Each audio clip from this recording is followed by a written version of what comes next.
ঐ কি কৰি আছ? হা ক'ত যাৱ তই? মই তোৰ ওচৰলৈকে আহিছিলোঁ। চাওঁ এইফালে আছোঁ। ৰহ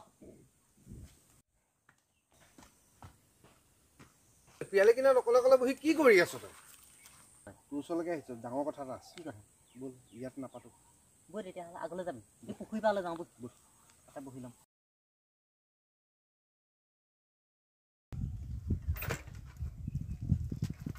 এই তোৰ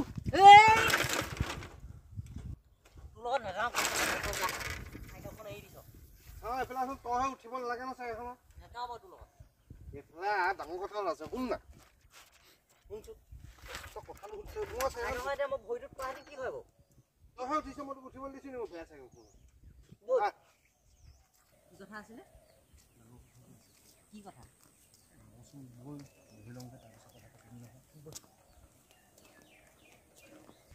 ঠিক তালৈকে যাওঁ বৈ।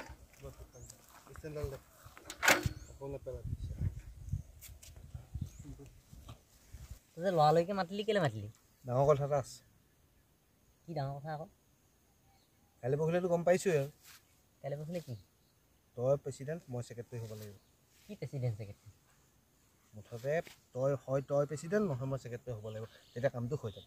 কি আকৌ তই প্ৰেচিডেণ্ট মই ছেক্ৰেটেৰী মানে কি হ'ব? কি সেইটো কথাটো বুজি নাপাওঁ। তই যে জলকা লাগি বহি আছিলি, পইচা নাই কাৰণেতো বহি আছ। পইচা নাই কাৰণে বহি আছোঁ। সেইটোৱে কথা। তই প্ৰেচিডেণ্ট হ'ব লাগিব, মই ছেক্ৰেটেৰী। তাৰমানে কি হ'ব? পইচা মাৰিম। প্ৰেচিডেণ্ট ছেক্ৰেটেৰী হৈ পইচা মাৰিবি? কেনেকৈ? তই গম পোৱা নাই? এইটো কি মাহ? ফাগুন। ফাগুনত কি হয়? ফাগুনত কি হয়? ফাগুনত এতিয়া কি হ'ব? বিয়া সকাম। বিয়া সকামৰ পইচা লগে মানুহৰ পিঠি ফালিবলৈ মন গৈছে। নহয় তেনেকুৱা কমিটি বনাওঁ বুলিহে ভাবিছিলোঁ আকৌ। কোনোবাই বিয়া হ'লে আমাৰ ওচৰত চহী কৰি ল'বহি, তেতিয়া আমাক পইচা দিব নে কি? জানো কেনেকৈ কি আকৌ কমিটি ক আকৌ কথাটো। এইটো কি ফাগুন মাহ হ'লে কি হয় তোৰ নাজানো নেকি? ফাগুনত কি হ'ব? ফাগুনত এতিয়া আলি আলি বোলে শিৱৰাত্ৰি।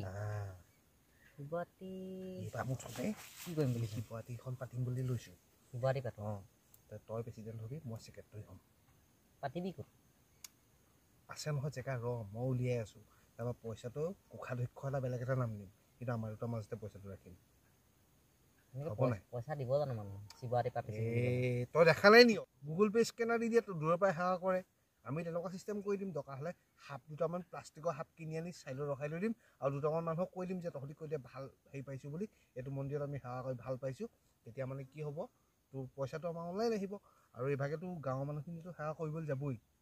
তেতিয়া পইচাটো পাই যাম, আৰু যিটো পইচা উঠিব তাৰে পইচা কিবা এটা অংশ মন্দিৰলৈ দি দিম। ভগৱানেও যাতে আমাৰ দুখ নথওক, ভগৱানৰ নামত কিবা এটা দিম, আৰু এইকেইটা পইচা দুটা মাজতে মাৰি দিম। আৰু মুঠতে খিচিৰি যিকণ পাওঁ খুৱাই দিম, সেইটো পইচা মাৰি দিম। এইটো ভাল হোৱা নাই নেকি বহীটো? মই ভগৱানৰ নামত ব্যৱসায় কৰিব নোৱাৰোঁ, গম পাইছ নাই? ভগৱানে যিখন এতিয়াই দুখ কষ্ট দিছে, আকৌ মই যদি ভগৱানৰ নামত ব্যৱসায় কৰি আকৌ দুখ কষ্ট হ'ব, মই সহ্য কৰিম কেনেকৈ কচোন? মানে মোৰডাল ইমানডাল ডাঙৰ হৈ গৈছে, কিমান কৰিবি আৰু? কৰি ভগৱানে যেতিয়া চকু মেলি নাথাকে, আকৌ ভগৱানৰ নামত ব্যৱসায় কৰি মই পাপ চপাব নোৱাৰোঁ পায়। তই মোক এইটোলৈ জোৰ নকৰিবি, তই কৰিব বিচাৰিছ কৰ। একো নহয়, তই কথাটো বুজি পোৱা নাই কেলে? আজিকালি সেই ভগৱান নাই। তই কি বেপাৰ কৰি আছ দেখা নাই? ভগৱানৰ নামত বিজনেছ কৰিব নোৱাৰিলে কি হ'ব? আমি ভগৱানৰ নামত কৰিম। দুখে ধৰিব। একো নহয়, দুখে ধৰিব, গম পালি নাই? একো নহয়, দেখা নাই এতিয়া কেনেকে শিৱৰাত্ৰি পাতিম বুলি কৈ পইচা যদি লৈ শিৱৰাত্ৰি পাতিবলৈও পইচা নহয়। সেই তেখেতৰ কথা বুজিব লাগে। শিৱৰাত্ৰি পাতিম, আমাৰ যদি 100 টকা উঠে, আমি 20 টকা পইচা মন্দিৰৰ নামত খৰচ কৰিম, আৰু 10 টকা খোৱা বোৱাৰ নামত কৰিম। 70 টকা পইচা আমাৰ থাকি যাব। তোৰ 35 টকা, মোৰ 35 টকা, কি টেনশ্যন আছে? মই নোৱাৰোঁ, বুজিছ নাই? ভগৱানে যদি আহি ৰাতি মাৰি পেলাই, মোৰ কি হ'ব বাৰু? তই ভাবিছা মোৰ কি হ'ব তেতিয়া? আৰু মই যেনিবা মৰিলোৱে, কলিমাই জীয়েকজনী কি অৱস্থা হ'ব তই ভাবি চাচোন। সেই হেবাংটো তোৰ একো নহয়, কলিমাই জীয়েকো একো নহয়। তাৰপিছত চাবি তোৰ হাতত যেতিয়া পইচা দেখিব, কলিমাই জীয়েকৰ নিচিনা 5জনী তোৰ চলাই আহিব। এতিয়া তই বাদ দে, তই মুঠতে বিজনেছটো আৰম্ভ কৰ, মই আছোঁ। মোৰ ভয় লাগিছে, বুকুখনে ধপ কৰিছে। আকৌ যদি ৰাইজে ধৰে? ৰাইজক আমি হিচাপ নিদিওঁ নহয়, ৰাইজক গোটেই বস্তুখিনি হিচাপ দেখুৱাই দিম। এইখিনি বস্তু আনিছিলোঁ, এইখিনি মুঠতে মই বিলখন বনাই নিব লাগে নহয়। মই দোকানত যদি বুট আনো 5 কেজি, মই লিখি আনিম 50 কেজি। মগু যদি 10 কেজি আনো, লিখি আনিম 15 কেজি। তই সেইবোৰ টেনশ্যন ল'ব নালাগে, মই আছোঁ নহয়। তই হ'ব নাই তই সেইটো ক খালি এটা কথা মই কলিমাই জীয়েকক সুধি চাব লাগিব তাইক সুধি চালেহে মোৰ কথাটো মই তোক উত্তৰটো দিব পাৰিম গ'ল হ'লি নি আৰু এইবোৰ কথা মাইকী মানুহৰ আগত কৈ পেলাই গোটেই দুনীয়াখন মানে জনাই দিব বিচাৰিছ মোৰটোত একো নহ'ল কেলা কলিমাই জীয়েকক নুসুধো বাৰু কিন্তু তাইক জানো নুসুধিলে আকৌ যদি মোক যদি তাই উল্টি কয় বা মোক নুসুধাকে তই কেলে কৈছিলি বুলি তেতিয়া মই কি কৰিম বাৰু তই এতিয়া সেইবোৰ বাদ দে মই আছোঁ নহয় মই মেনেজ কৰিম কলিমাই জীয়েকক যদি পিছত ক'বলগীয়া হয় আমি পিছত ক'ম আৰু তোৰ হাতত যেতিয়া পইচা দেখিব তাই সুধিলে তই এটাই ক'বি মই তোক মৰমত দিছোঁ হ'ব খিচিকণটো খুৱাব লাগিব খিচি কল ক'পাতি চাউল নাই নেকি আমাৰ গাঁৱৰ কেলে ক'পাতি দোকানটো যে তাক ক'ম যে আমি শিৱৰাতি পাতিব লৈছোঁ কিবা এটা ডনেশ্যন দিয়ক তাৰপৰা চাউল 2 বস্তা লৈ ল'ম কাম আলু পিঁয়াজ কেইটামান আনি আৰু পাতলাকে আৰু বন্ধাকবি 4-5 মানে সেইদিনা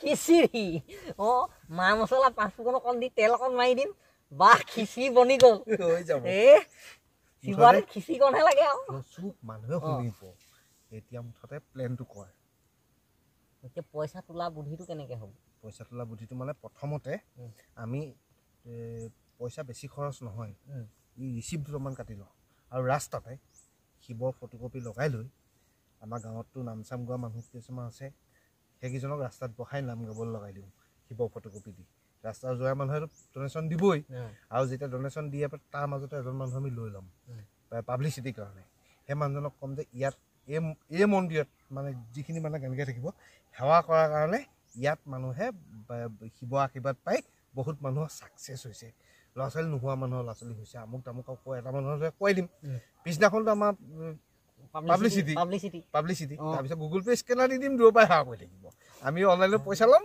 এইফালে সেৱা কৰি থাকিম আমি পইচা পাই থাকিম বুদ্ধিটো ভালেই কিন্তু